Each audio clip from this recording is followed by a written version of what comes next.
Olá pessoal, sejam bem-vindos a mais uma aula e nessa aula vamos ver sobre vetores, ok? Vou abrir aqui a apresentação agora para iniciar. Não esqueça, gente, se gostou do vídeo aí, certo? Se gostar, clique em gostei. Vamos começar aqui nossa aula agora.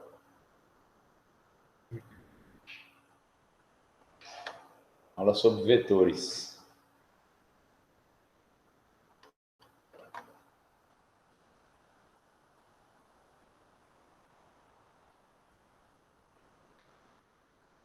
Esperando aqui que a máquina está um pouco lenta.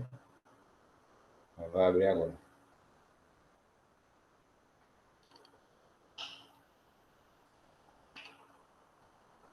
Abriu. Vamos lá.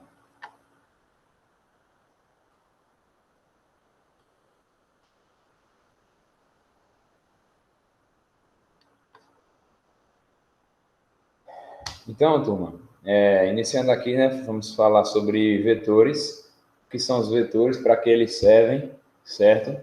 E a que eles estão relacionados, ok? Então, vamos prosseguir.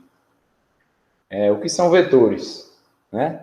Então, geralmente a gente vai ver vetores representados por segmentos de linhas orientados, né? Vai ter uma orientaçãozinha aqui, que é essa seta, que vai indicar o sentido do movimento desse vetor.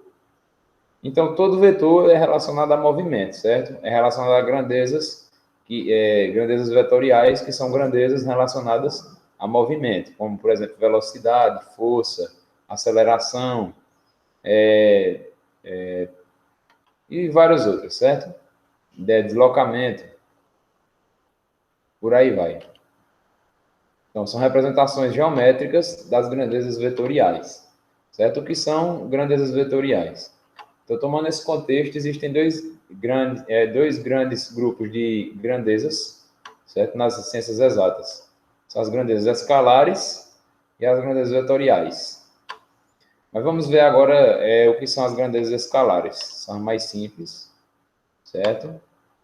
As grandezas escalares, perfeitamente determinadas apenas com um módulo, né, que é um número, e uma escala, no caso, uma unidade de medida. Então, exemplo aqui, 2,5 kg. O módulo é 2,5 e a escala quilogramas, certo? Que é a unidade de medida, certo? Então, o módulo é o número, certo? E a escala é a unidade de medida utilizada nessa grandeza, ok? Outro exemplo aqui, ó, 3,75 ml. Né? O módulo é 3,75, a escala em ml, certo? No caso aqui é uma medida de volume, né? ml, e a unidade de medida, ml.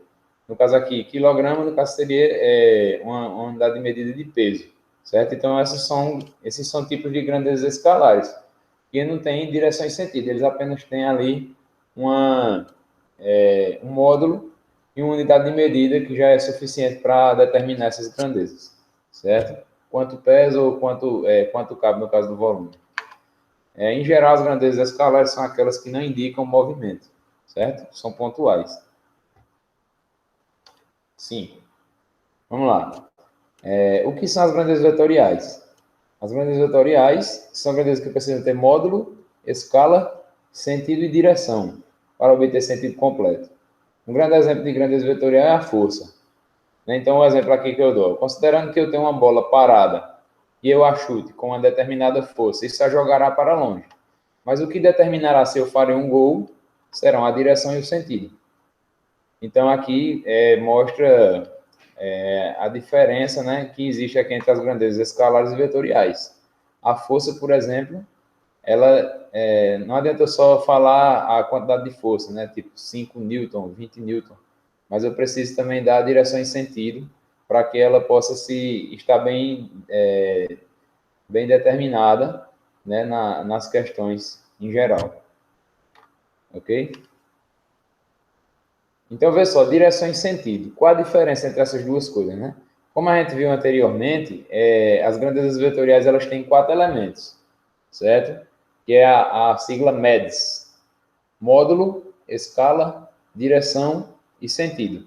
Módulo e escala a gente já sabe que o módulo é o número, a escala é a unidade de medida, e agora falta a direção e o sentido. Vamos entender aqui qual é a diferença entre direção e sentido.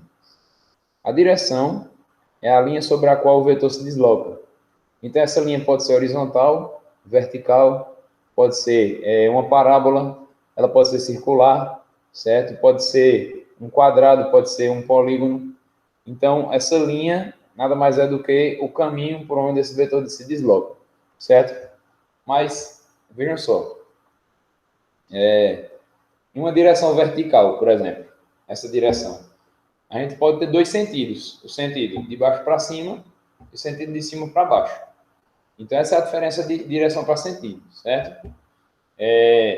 A seta, tá bom? Ela indica, no caso, o sentido, certo?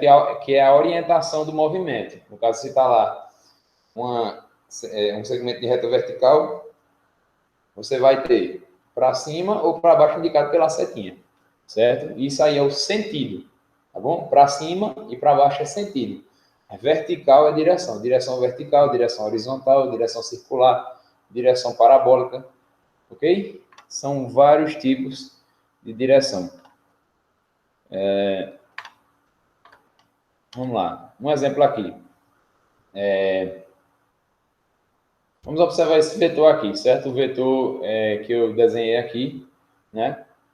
Um módulo de 35 na escala, unidade de medida metro, né? 35 metros. Então, indica um deslocamento, certo? Deslocamento de 35 metros. Vamos lá, observando o vetor acima, que representa um deslocamento na horizontal, da esquerda para a direita de 35 metros, podemos destacar suas 4 atribuições. Então, ó, MEDS, um módulo, 35 metros, que é o que está aqui, certo? Escala, metros, M. Direção, horizontal. Sentido, da esquerda para a direita, certo? São essas quatro características que compõem um vetor, ok? Que nenhuma delas pode ser desprezada, para que ele possa estar bem determinado. Oitavo, vê só. O sentido pode mudar sem que mude a direção. Então, preste atenção nisso.